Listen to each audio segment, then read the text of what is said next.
Trump launches unprecedented attack on military leadership he appointed. President Donald Trump launched an unprecedented public attack against the leadership of the U.S. military on Monday, accusing them of waging wars to boost the profits of defense manufacturing companies. "I'm not saying the military's in love with me. The soldiers are. The top people in the Pentagon probably aren't, because they want to do nothing but fight wars so that all of those wonderful companies that make the bombs and make the planes and make everything else stay happy," Trump told reporters at a White House news conference. Trump's extraordinary comments come as several defense officials tell CNN relations between the president and Pentagon leadership are becoming increasingly strained. They also followed efforts by Trump to convince the public that he had not made a series of reported disparaging remarks about U.S. military personnel and veterans, which were first reported by The Atlantic magazine.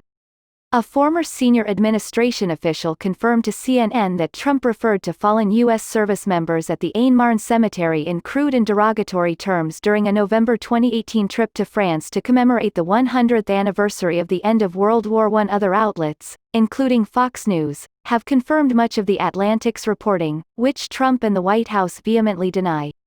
Some have expressed concern that the president's Monday accusations against the military's top brass could have a corrosive effect. The president's comments about the motivations of military leaders not only demeans their service and that of those they lead, he lends credence to the very disdain and thoughtlessness he tries to deny, retired U.S. Navy Rear Admiral and CNN analyst John Kirby said. The Pentagon did not respond to a request for comment on Monday's remarks. While Trump has publicly disparaged the service of several high-profile veterans such as the late Senator John McCain and his former Secretary of Defense, retired General Jim Mattis, Monday's broadside was on a new level, targeting leaders he appointed to carry out his orders. Trump has also repeatedly touted boosting the defense budget as one of his administration's major accomplishments, citing it as evidence of his support for the military, spending that has also benefited defense contractors. CNN has previously reported that relations between Trump and his Defense Secretary Mark Esper are tense, with Trump believed to be on the verge of replacing him. But, less than 2 months from the presidential election, the Pentagon's top commanders are growing increasingly exhausted and worried about their relationship with the president, several defense officials tell CNN. A critical area of concern is how the Pentagon would respond if Trump invokes the Insurrection Act to put U.S. military troops on the streets to deal with civilian protesters as he continues to stoke divisions across the country in the run-up to the election. Trump floated the idea last month and, after he first made the threat in June, Esper publicly broke with him by saying he opposed any such move.